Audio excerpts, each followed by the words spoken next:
Saya kira semua perusahaan itu pasti memiliki vision, dan vision itu akan diturunkan dalam roadmap. Nah, IPC ini visionnya kan menjadi pengelola pelabuhan berkelas dunia yang unggul dalam operasional dan pelayanan. Nanti insya Allah bisa tercapai di tahun 2020. Untuk mencapai vision itu kami menyiapkan roadmap sejak tahun 2016. Di tahun 2016 kami sebut sebagai fitting infrastructure, 2017 kami sebut sebagai enhancement, 2018 yang lalu establishment, 2019 ini kami sebut sebagai sustainability, dan di tahun 2020 sebagai world class port operator. Nah, khusus di tahun 2019, roadmap kita mengatakan bahwa IPC ini ada di fase sustainable. Nah, untuk bisa menjalankan fase tersebut, tentu kami memiliki yang namanya strategi. Nah, strategi ini kemudian dituangkan dalam berbagai eksekusi. Jadi ini prinsipnya dulu bahwa setiap perusahaan pada fasenya itu harus menyiapkan strategi dan dieksekusi. Nah, lantas apa substansi dari strategi kami di 2019? Intinya adalah bagaimana melakukan port optimizing atau optimalisasi bisnis pelabuhan. Untuk optimalisasi itu yang pertama bagaimana melakukan optimalisasi aset. Jadi aset kami ini harus optimal, harus bisa memberikan revenue. Yang kedua, bagaimana meningkatkan produktivitas.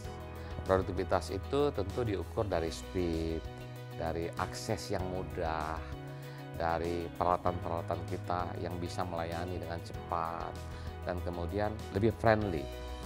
Nah, dari produktivitas ini kemudian tentu kita harus ikuti bagaimana pelaksanaannya di lapangan. Pelaksanaan itu kita ukur melalui Key Performance Indicator. Nah, 3 elemen ini, optimalisasi, produktivitas, dan menyiapkan KPI, itu adalah langkah-langkah korporasi yang kami lakukan sehingga 2019 harusnya lebih baik dibandingkan 2018.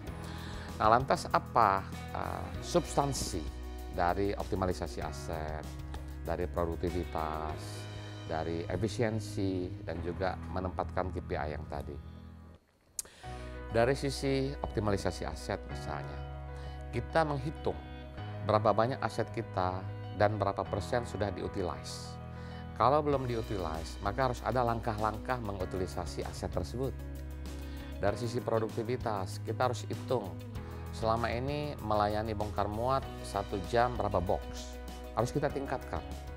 Lalu dari sisi efisiensi, kita harus ukur apakah biaya-biaya yang dikeluarkan itu bisa berdampak signifikan pada revenue atau tidak. Nah, semua strategi ini harus dieksekusi dengan disiplin, dengan konsisten. Itu adalah strategi secara grup.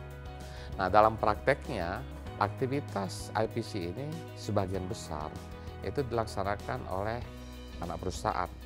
Anak perusahaan ini sebagai operating company dari kegiatan pengelolaan pelabuhan. Untuk anak perusahaan ini, saya kemudian bersama manajemen itu menerapkan strategi bahwa anak perusahaan mesti fokus. Mereka harus strengthening the strength. Mereka nggak boleh genit melakukan kegiatan-kegiatan di luar bisnis intinya. Dan itu mengakibatkan aktivitas mereka harus memiliki bisnis model. Nah, bisnis model yang kita terapkan di tahun 2019 ini adalah setiap anak perusahaan fokus pada kegiatannya, apakah sebagai terminal operator peti kemas, terminal operator untuk non-peti kemas, untuk kendaraan, kemudian untuk penyedia peralatan, dan lain sebagainya. Intinya menyiapkan anak perusahaan itu lebih fokus pada kegiatannya, dan kemudian tentu dengan target revenue yang lebih tinggi dibandingkan sebelumnya. Dan alhamdulillah dari semua yang kami lakukan itu di semester pertama sudah mulai membuahkan hasil, di mana pencapaian laba adalah 1,51 triliun, dan ini lebih tinggi sekitar 25% dibandingkan pencapaian periode yang sama tahun lalu. Itulah kira-kira latar belakang apa yang kami lakukan sehingga performance IPC di era sustainability ini bisa lebih baik dibandingkan tahun sebelumnya.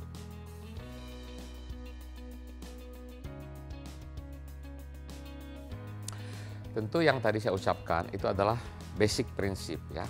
Dalam prakteknya misalkan untuk efisiensi, kami mengkonversi aktivitas operasional yang sebelumnya manual menjadi digital. Dan digital ini diberlakukan di seluruh area kegiatan perusahaan, mulai dari aktivitas di laut atau marine service.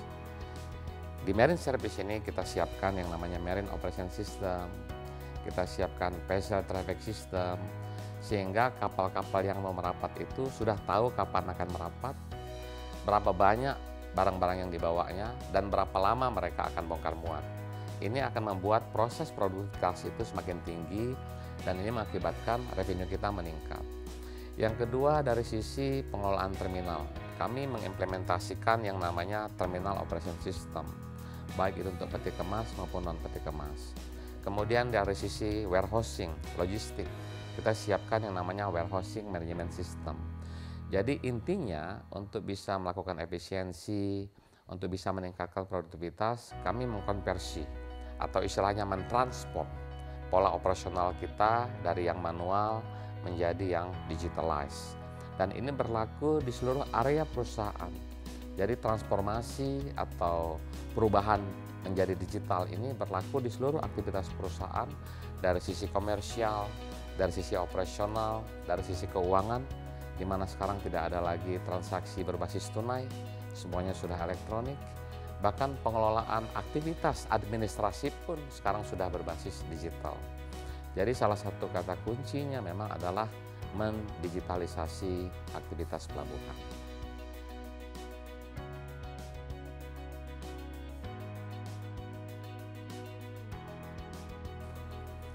Ya, jadi kami memiliki tagline memang melalui proses digitalisasi, melalui proses fokus pada setiap kegiatan, kami ingin mewujudkan yang namanya era baru pelabuhan Indonesia.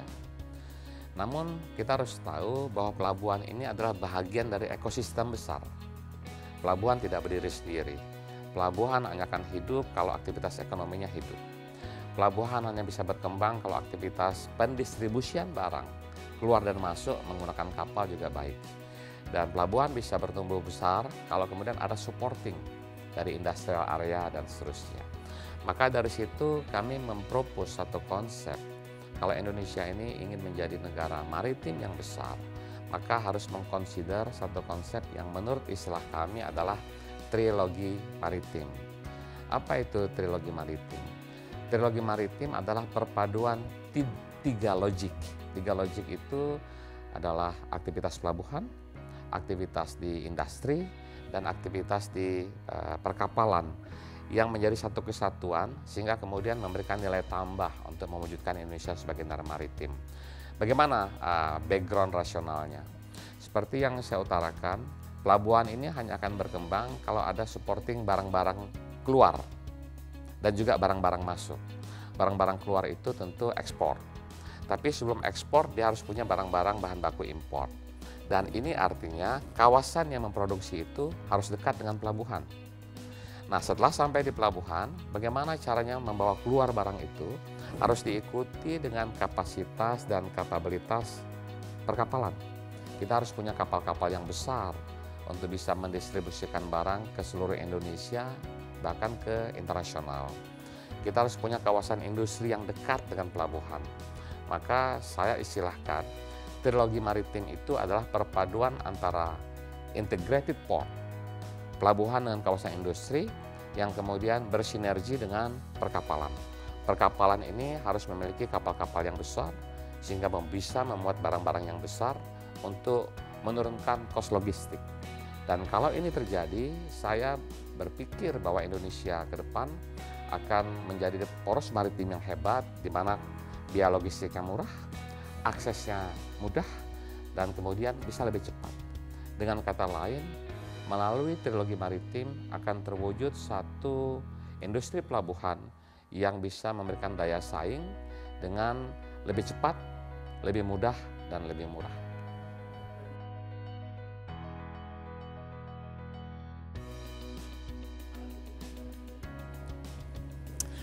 Tentu semua transformasi, semua perubahan itu hanya akan berhasil kalau mendapat dukungan dari people atau sumber daya manusia, atau saya mengistilahkan sebagai human capital. Untuk itu, suatu organisasi yang besar seperti IBC ini harus menyiapkan sumber daya manusia yang handal, sumber daya manusia yang agile dengan perkembangan zaman. Apa itu handal dan agile? Handal tentu harus memiliki kompetensi, harus memiliki kapasitas. Lalu agile itu menghirup semangat zaman. Sekarang adalah era digital. Maka kami memberikan training kepada karyawan-karyawan di IBC ini untuk meningkatkan kapasitas dan kapabilitasnya, kompetensinya, bukan hanya di bidang pelabuhan, tapi bahkan juga di bidang-bidang yang lain secara korporasi. Dan untuk itu tentu kita membangun yang namanya corporate university. Kita siapkan program-program pelatihannya. Kami mengirimkan juga karyawan-karyawati itu untuk training di luar negeri. Kami mengirimkan karyawan-karyawati bahkan untuk magang, untuk bekerja di pelabuhan-pelabuhan lain dalam kurun waktu tertentu, bisa melakukan studi banding, bisa mengabsorb culture pelabuhan secara internasional, membawanya kembali ke dalam negeri, dan kemudian kita praktekkan di sini. Dengan kata lain, saya menempatkan sumber daya manusia itu sebagai aset bagi perusahaan, dan aset ini harus ditumbuh kembangkan sehingga bisa memberikan kontribusi yang optimal untuk mewujudkan era baru pelabuhan Indonesia sebagai bagian mendukung terwujudnya Indonesia sebagai poros maritim dunia.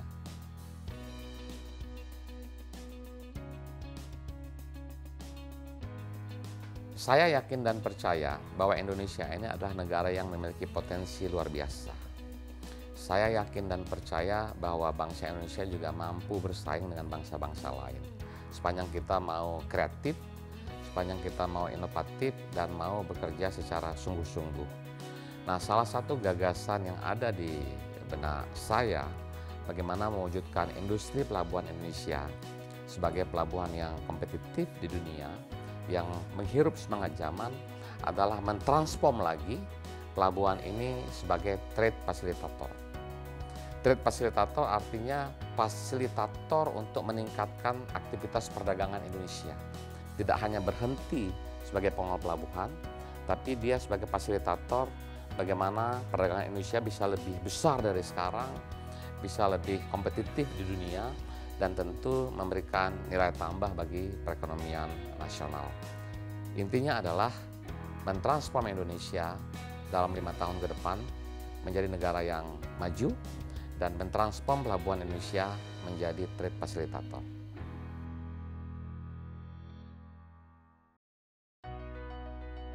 Ya, sebenarnya revolusi 4.0 itu intinya adalah bagaimana aktivitas-aktivitas berdasarkan digital.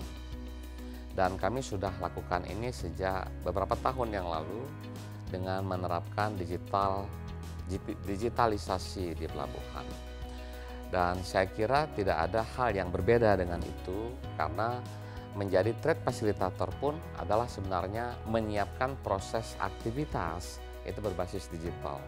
Kita akan siapkan yang namanya marketplace, sehingga proses aktivitas itu berbasis virtual. Kita akan mengurangi aktivitas-aktivitas yang bertemu muka dengan para pelanggan. Dan dengan cara ini, maka konsep industri 4.0 bisa kita terapkan melalui digitalisasi di pelabuhan, dan itulah cikal bakal sebagai trade facilitator.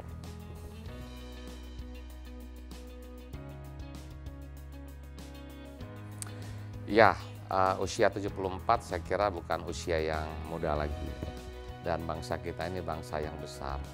Saya percaya memasuki usia yang 74 tahun, Indonesia akan menjadi negara yang besar di dunia, negara yang punya marwah, bangsa yang punya martabat, yang mampu berkompetisi dan menjadi kebanggaan bagi warga negara Indonesia.